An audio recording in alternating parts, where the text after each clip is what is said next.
Dimmi, voglio, di che cosa vai in cerca?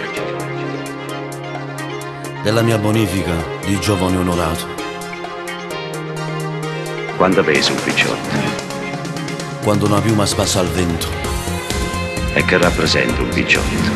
Una sentinella di omertà che gira e rigira, quello che vede, sente e guadagna lo porta in società, in società, in società, in società, in società.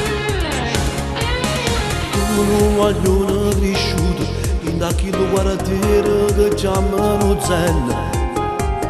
Già 12 anni cresceva e che a scuola la strada imparava a mangiare. Com'è difficile guidate raccontare.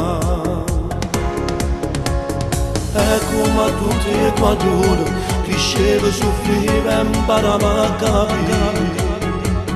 Capolo chi te compagna, noi non per niente che va pure tradire. Com'è difficile non lo pensare. Tu con il cuore sei grande, tu come non rivedi dammi che mi battaglia. Ma mi combatto soltanto per bene dei figli.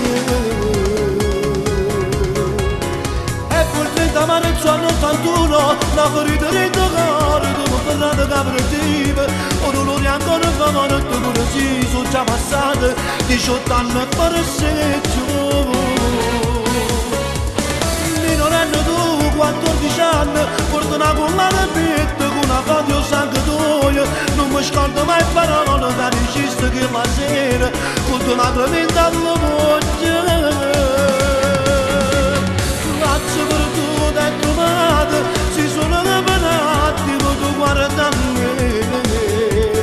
E io con tutto rispetto, che a volte resto con non lo potessi assomigliare. Non ti scordo mai, non comprendo, pure per il tuo fratello io fai sempre importante. Sta canzone non l'hai capita, da tutte queste parole, sono dedicate a te.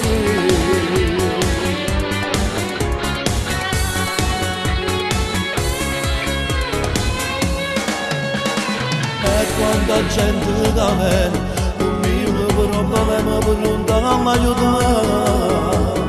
Tu arabi sempre una porta, che si una mano senza ci pensare. Un sorriso tuo, se mette la pace. Come noi ci abbiamo incontrato, sposavi tua figlia, una sera d'estate, una sera d'estate, una sera d'estate. Forse tu mi hai voluto che cantava per te. Ma poi 30 marzo anno 81, una ferita di cuore, con un prato da perdiva. Ora non è ancora favore, tu pure si sono già passate 18 anni per seggio. Minorenne tu, 14 anni, porta una gomma di petto con una foto sanguitoia. Non mi scordo mai parole da registri che la sera con una clametta alla voce. Grazie per tutto è trovato, si sono rivelati, ma tu guarda me. E io con tutto rispetto, che a volte resto con non lo volessi assomigliare. Non ti scordo mai, non compleanno, pure per il tuo fratello io fai sempre importante. Sta canzone non l'hai capito, che tutte queste parole sono dedicate a te.